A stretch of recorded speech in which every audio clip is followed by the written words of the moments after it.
Hi,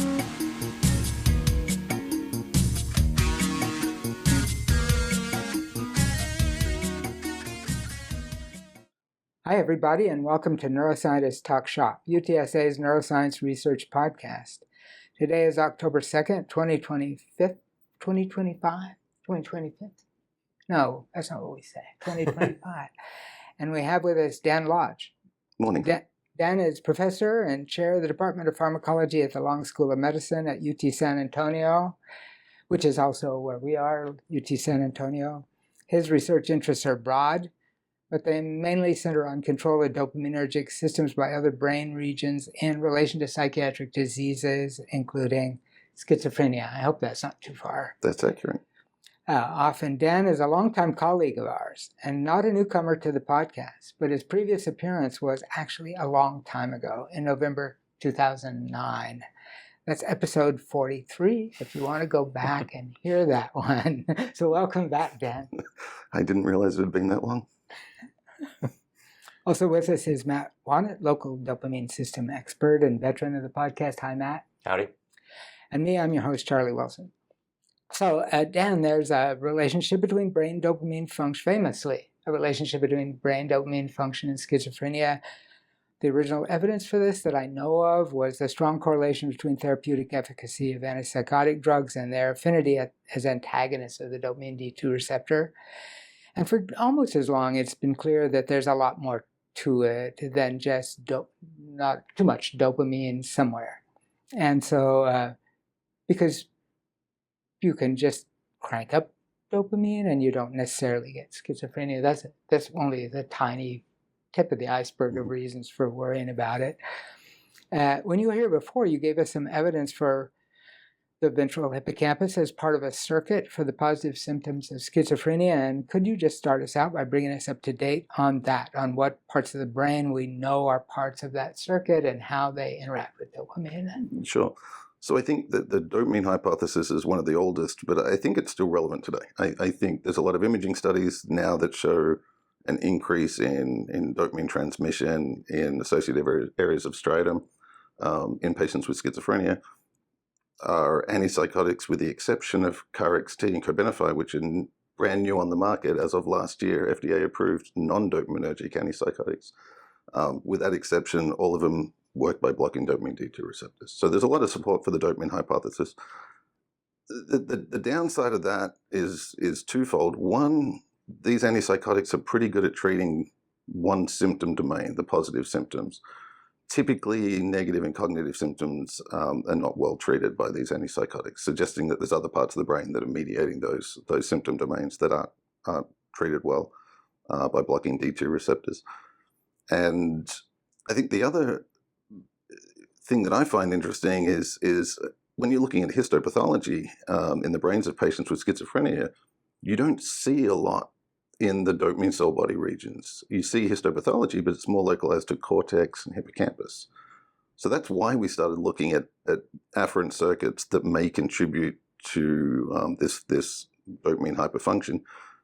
Many years ago, we started looking at just normal circuits, trying to identify what circuits regulate dopamine system function in a normal animal. And then we've moved into rodent models that we use to examine schizophrenia, post-traumatic stress disorder, and Alzheimer's disease as well.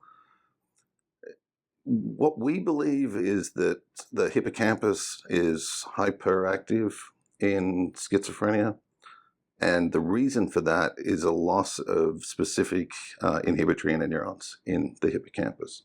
This is supported by clinical observations, so post-mortem studies have shown a loss of these interneurons in the hippocampus of human patients with schizophrenia.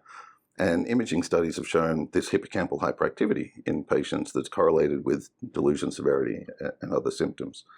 So, I think as a preclinical scientist, it's always important to go to the clinical literature to make sure that what you're modeling is actually relevant to the human condition. Because if there's a disconnect there, it's more likely that the model's wrong rather than what you're seeing clinically is wrong. So I think there's clinical support. I think there's preclinical support.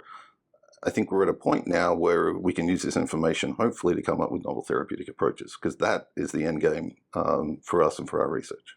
So you mentioned loss of sort of inhibitory interneurons within the ventral hippocampus, there isn't just sort of one subclass of inhibitory neurons. And I guess, if you are looking to target something, is there, a specific population of inhibitory neurons that are potentially, dying off or not functioning properly in your models? Yeah, what we've seen is it's primarily two subtypes, and from a neurodevelopmental perspective, they have a similar developmental trajectory, and that's parvalbumin and somatostatin.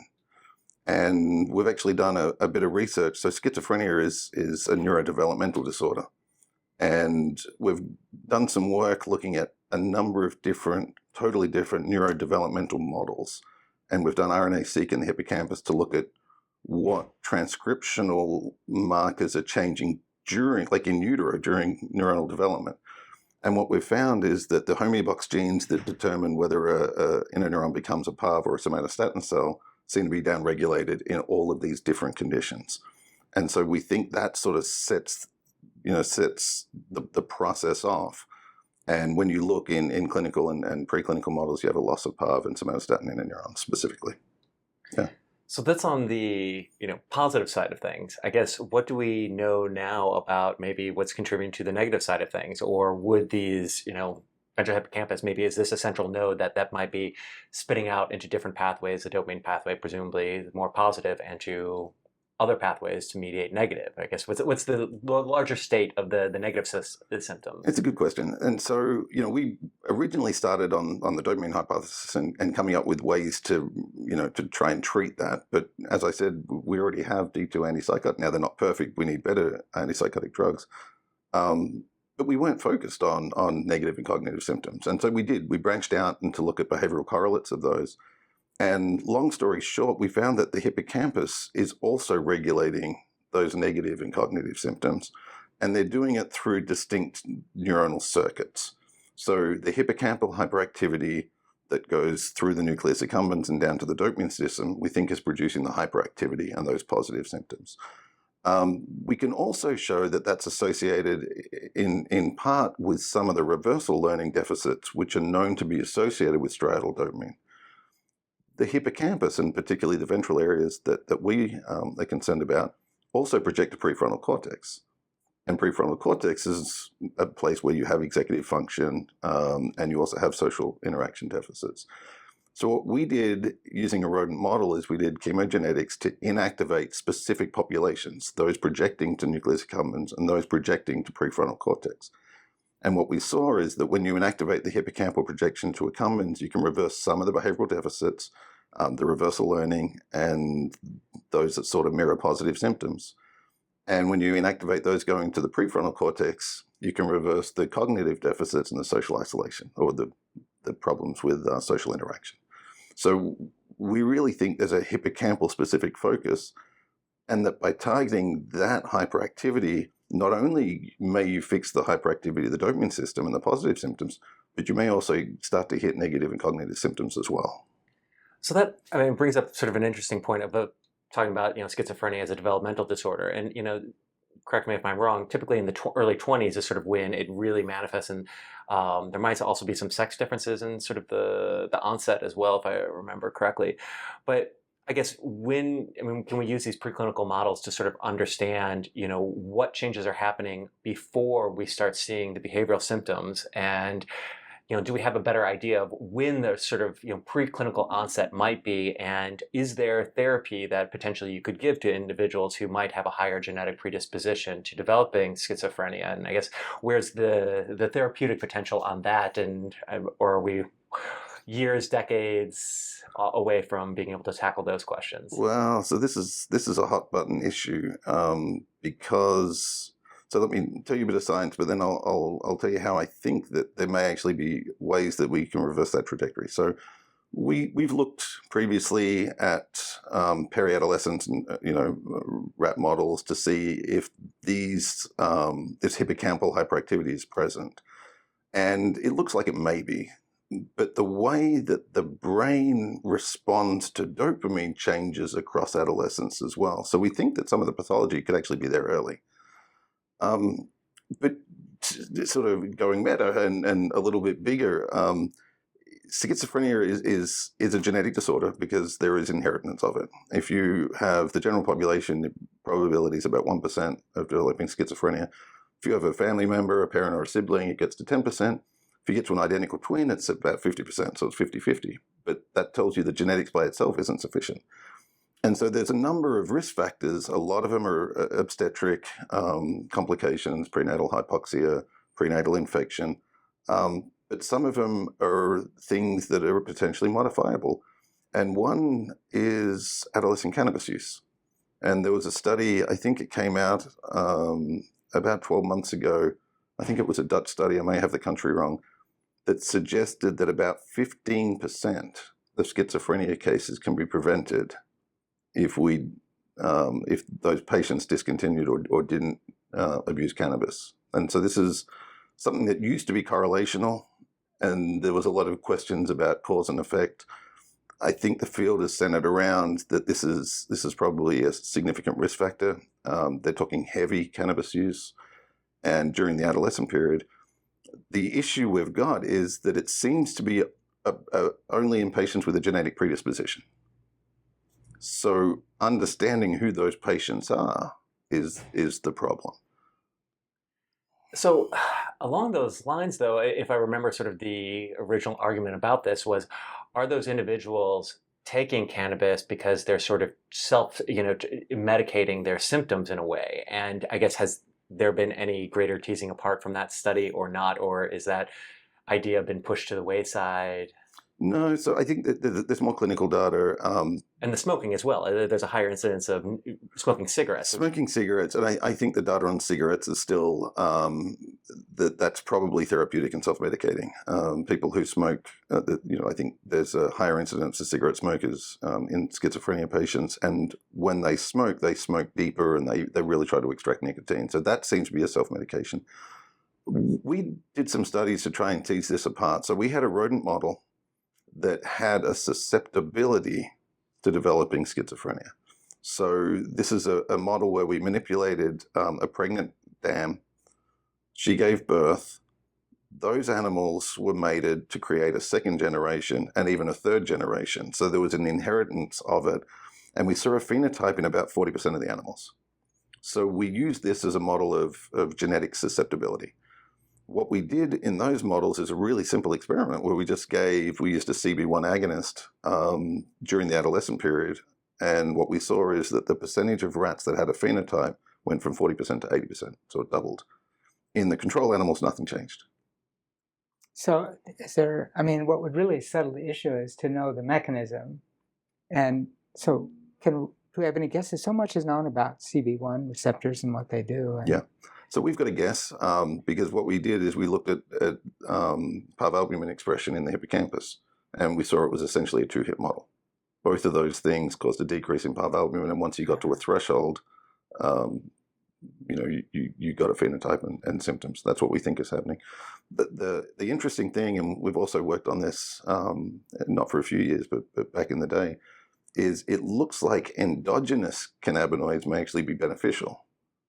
So there was a cannabinoid hypothesis that thought that maybe endogenous cannabinoids were elevated in schizophrenia and contributing to symptoms. And so, a colleague of mine actually tested that many years ago, where he looked in the patients with schizophrenia and saw elevated cannabinoid levels. But then he did one more thing and correlated those levels with symptoms, and they were inversely correlated, suggesting that it was actually but it was a protective mechanism. And we've done a lot of work to try and differentiate what happens with THC when you take in exogenous marijuana and compare it to endogenous endocannabinoids, which are released on demand in specific brain regions. And that looks like that may actually be beneficial, whereas THC may not be. So are rates of schizophrenia going up now that there's a greater amount of legalization? And I guess kids have always been experimenting with drugs, but I would say the accessibility of cannabis is probably a lot higher now than it was back in the day. But should we be expecting sort of an increase in the incidence of schizophrenia with higher use amongst juveniles? It depends on what the use patterns are going to be, because I think it really is the heavy use that is more, that there's more data supporting the hypothesis of heavy use. So people that are light recreational users, it doesn't seem to have that association. So I guess, the answer is maybe. The other risk factor that is probably not modifiable is prenatal infection. And that's something that we've had a lot of over the last 5 years. And so how that and adolescent cannabis use whether it results in changes in the incidence, I think is something for an epidemiologist to look at. But I think there's certainly going to be data in the future around that. Yeah. So in our podcast, we have many times had guests who are talking about hippocampus function, and none of them, except you, have been talking about schizophrenia. What they talk about, like just last week's podcast, was about place cells in the hippocampus, and it really sounded like spatial map of the world is the job of the hippocampus, and maybe it spills out into temporal sequences and episodic memory. And so is there a way to connect these two things together? Is there like an episodic memory defect in schizophrenia, or a spatial navigation defect? I think a lot of this comes down to the parts of the hippocampus. So in preclinical models, you have dorsal and ventral. In humans and primates, you have anterior, posterior. And there is a difference in the function of those anatomical sites, where the posterior or the ventral are more limbic-related regions of the hippocampus. That's where we see the majority of the pathology. I think when you start to hit deficits in dorsal hippocampus, that's when you're going to get those semantic memory impairments, more so than in the ventral, where you get more of the emotionality because of the connectivity with the limbic regions. We've actually started to look at models of Alzheimer's disease, which has a pretty significant hippocampal component to it. And one of the earliest symptoms is memory impairment. And what you see is there's a huge comorbidity of psychosis in patients with Alzheimer's disease. And if you look at like amyloid plaques and look at the neuronal loss, some of the first cells to go are those with the high metabolic demand, which are the parvalbumin inner neurons. And so what we think is happening in some of these other models, like Alzheimer's, which is most often thought of as a memory impairment disorder, is that in areas of the hippocampus, you get pockets of hyperactivity. And when that's in the ventral regions, then it feeds into the circuits that we've studied for years and ends up producing this hyperdopaminergic state, which can then lead to psychosis in Alzheimer's patients.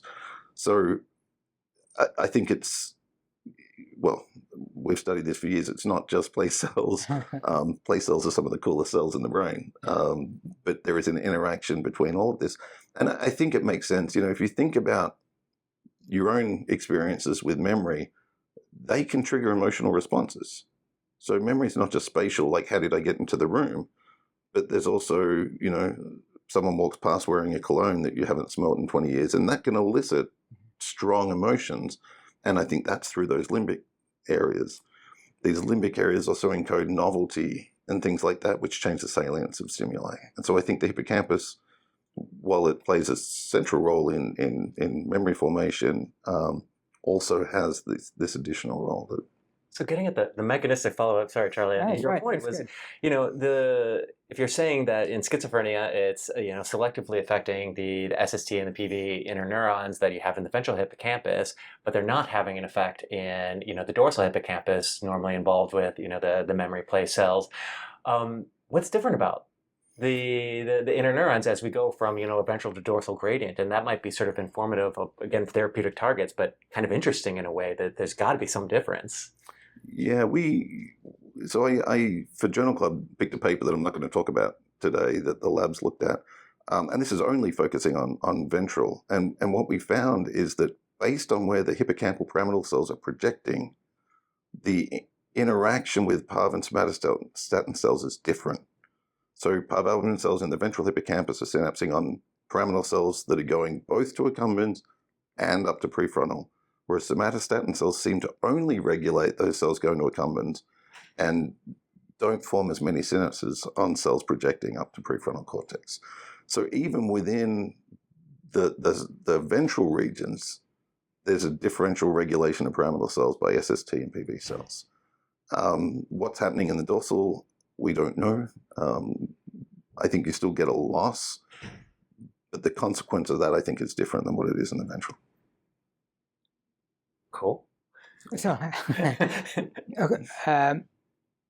what do we know about the activity of the parvalbumin versus somatostatin GABA cells in the hippocampus? Do they get inputs from different places? Are there, we talk about the pyramidal cells. We're always thinking about entorhinal cortex Yep. and grid cells and all that kind Yep. of stuff. Do those inputs go to the interneurons as well? Yeah, there's a lot of feed-forward feedback inhibition. And if I'm being brutally honest, that's sort of outside of my wheelhouse. What we're more focused on are the interneurons themselves, because they're the ones that are selectively lost. But what's They're interesting... carrying different channels of information from that. Well, and that's the thing. So the PAV cells are typically, they have a high firing rate. They synapse on the initial segment. They're perisomatic targeting. So they're really set up to regulate the output of pyramidal cells. Somatostatin cells are a little different. They sort of synapse up there in the distal dendrites. So they play more of a regulatory role over the function of pyramidal cells. We've done some work, and I mentioned this to the students this morning, about testing your hypothesis. If our hypothesis is a loss of these cells is producing deficits that look like schizophrenia, then in theory putting the cells back should fix it.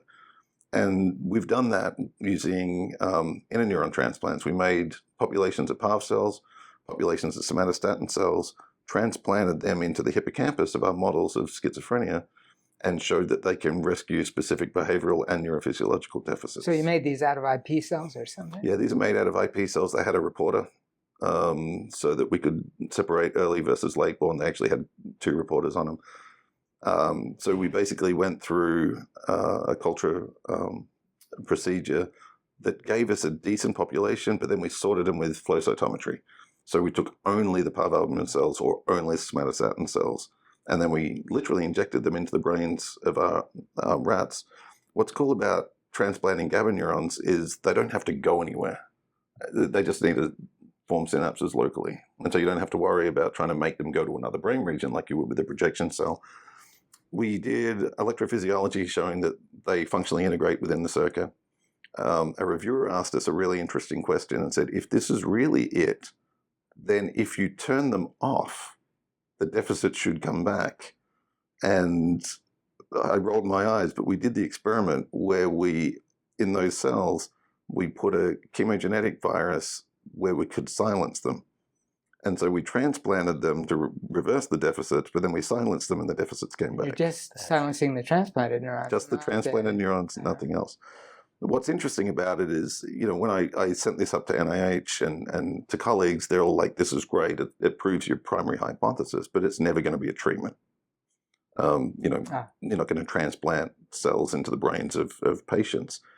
But now there's a company called Neurona Therapeutics that I'm not associated with in any way, shape, or form that have done exactly that. They've grown these cells in a dish, made them so that clinically they can be used. Their initial target is epilepsy, but it's also targeting hippocampus. They've transplanted them into the brains of patients with epilepsy and saw significant reductions in seizure frequency in those patients. So, what we've done preclinically may actually have some therapeutic utility down the road if this company continues to see positive results in epilepsy patients. How long lasting did you sort of track the survival of these cells? And I guess long time. So the honest truth is, when you transplant a bunch of neurons, a bunch of them die straight away, and I think that's to be expected. But then the ones that we kept looking, I think we've looked up to 6 months after, and they're still there. They really do functionally integrate in circuitry because they have a reporter. We can find them.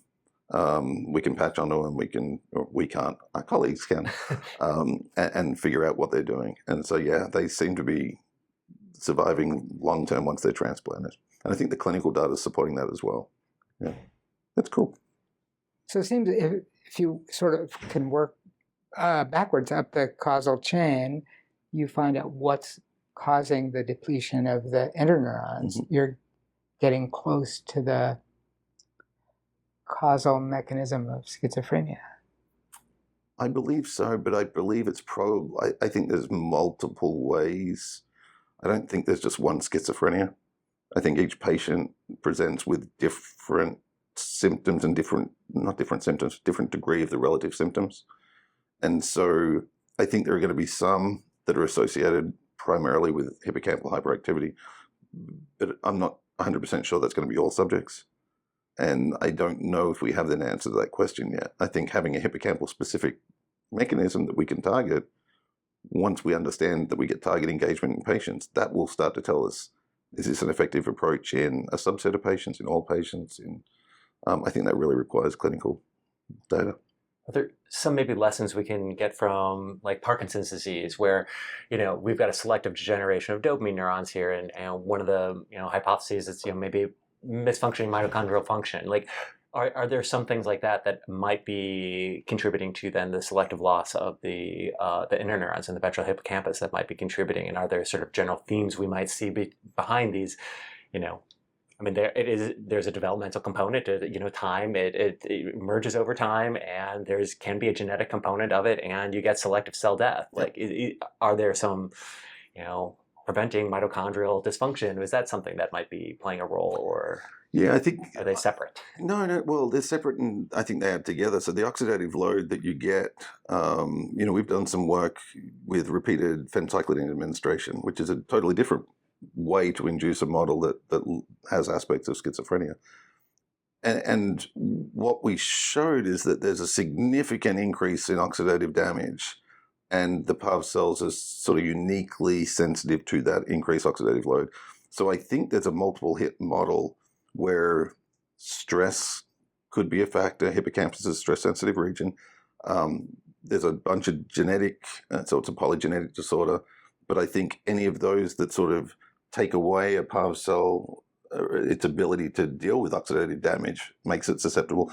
So I like to think of it, and this is just in sort of my area of research, that the PAV cells are uniquely susceptible, but there's a number of different ways that you can damage them. And the multiple hit can be genetic, can be environmental, and then once you get to a certain level, then you get dysfunction of the neuron. And once you lose, or we still don't know whether it's a loss of cells or a loss of PAV albumin within the cells, resulting in the cells being essentially non-functional. To me, it doesn't matter, because the end result's the same. But I think once you get to the cliff, that cell's non-functional. So I like to think of it as a multi-hit sort of model. So I'm wondering how to think about the output of the hippocampus. I always ask everybody about the output of the structure they study, and they always hate it because that's not the structure I study. Yep. That's the output of the structure. Yep. But what kind of signal is being carried by the hippocampal neurons, like the ones that go to nucleus accumbens, the ones that go to cortex? Mm-hmm. It's just firing too much.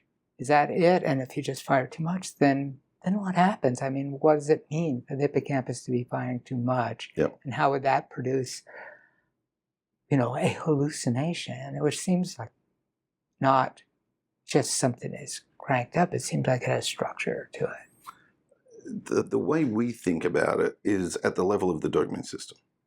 So having the hyperactivity in the hippocampus means that the dopamine system, let me go back. What I think the hippocampus is doing is sort of changing the gain of the dopamine system. So allowing that system to be turned up or turned down based on environmental context, novelty, whatever the case may be. If you're having hyperactivity in that circuit, you're basically taking that gain, turning it up. You lose that ability to regulate it. Now, whenever a stimulus comes in, it gets this big dopamine signal, this high salience that says, hey, pay attention to this. And so you've lost the regulation so that everything now is coming through with that high salience. Everything seems significant. And everything seems significant. So things have significance that don't should really have significance. Yeah. And so I think that is where some of the paranoia comes in. The person on the television is talking to me. I've got to pay attention to them. The person walking down the street, I've got to pay attention to them. And I think it's because you've lost the ability to assign salience to a stimulus. So is the ventral hippocampal inputs to the dopamine neurons, is it affecting circuit-specific, dopamine outputs, or is it sort of a global, like hitting all dopamine output projections? So the way it comes in is it comes in through accumbens through VP. Okay. And then VP Ventral pallidum. Ventral pallidum, which is regulating dopamine system function. For years, we didn't know what that input really looked like. And we actually have a paper that's coming out in 2 days where we've looked at that. And so what we think is happening is at rest, ventral pallidum has a high rate of activity. It's tonically active, and it's suppressing about half of the dopamine neurons in the VTA. And they're shut down. They're not spontaneously active. What the hippocampus is doing is it's coming in to the nucleus accumbens, and it's turning those VP cells off. And so you're losing that. So what we think is at rest, there's about half the cells in the VTA that don't receive an input from the ventral pallidum. And they're chugging along, doing their thing. The hippocampus, through the ventral pallidum, is increasing a different population of dopamine cells to allow them to participate in whatever's going on. So that's the population that's changing. Now, where those cells go and what they do is going to be the follow-up to this paper. It's a really good question but we really didn't know if it was, if every dopamine cell received an input from the ventral pallidum and it was this master orchestrator that could just say, but what we actually think and what the data supported, we did some electrophysiology, we also did some tracing studies, is that we think about half the cells are receiving that input. They're tonically inhibited by the ventral pallidum, but then when afferents come in, they can start firing, and then their pattern and their activity is driven by other afferent circuits. Well, great. Thanks, Dan. It was really, really great. And I know there's a lot more we could talk about, but we should move on with the day. Save that in another 9 years or I was going to say, I'll be back in Yeah. 16 years. Gosh. So thanks, Dan Lodge, Matt Wanat. This has been Neuroscientists Talk Shop.